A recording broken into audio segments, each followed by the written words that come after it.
চট্টগ্রামে ষষ্ঠবারের মতো আয়োজন করা হলো বই বিনিময় উৎসব।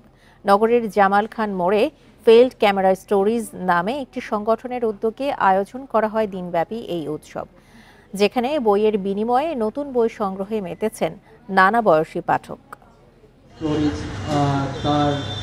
চট্টগ্রাম নগরীর জামাল খান মোড় ব্যস্ত রাস্তার দুপাশের ফুটপাতে 11টি টেবিলে সারিবদ্ধভাবে সাজানো নানা ধরনের বই। শিশুতোষ বই থেকে শুরু করে আছে কবিতা, ইতিহাস, রাজনীতি, আত্মজীবনী, দর্শন ও ধর্মতত্ত্ব, গণিত, বিজ্ঞান সহ সব ধরনের বইয়ের সমাহার। নাম নিবন্ধন করে নিজের কাছে থাকা বই জমা দিয়ে নতুন বই সংগ্রহ করেন উৎসবে আসা নানা বয়সী পাঠক। আমি একটি বই পড়ছি, কিন্তু আরেকজন সেই বইটি পড়তে পারছে না।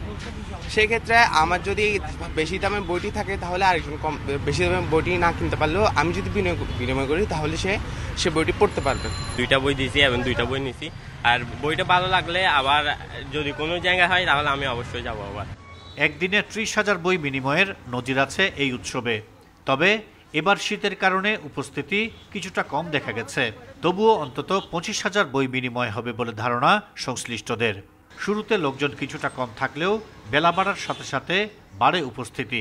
উৎসবে ধরেন বিনিময় করলে আমরা আমাদের বইটা অন্য কাউকে পড়ানোর সুযোগও দিচ্ছি, আর অন্যদের বইও আমরা পড়তে পারছি। বিনিময় উৎসবটাকে আমরা বিস্তৃত করেছি এবং আজকে সকাল 9টা থেকে আমাদের বই বিনিময় উৎসবটা শুরু হয়ে গিয়েছে, সেটা রাত 8টা অবধি চলতে থাকবে। আমাদের এবার ইচ্ছা আছে, আমরা দেখি বাকি যেভাবে সম্ভব হয়। আমাদের টার্গেট আছে এবার আমরা অন্তত 25,000 বই বিনিময় করব। এবারের বইমেলা উৎসর্গ করা হয়েছে জুলাই অভ্যুত্থানে নিহতদের স্মরণে। এই ধরনের আয়োজনে সহায়তায় সরকারকে এগিয়ে আসার আহ্বান বিশিষ্টজনদের।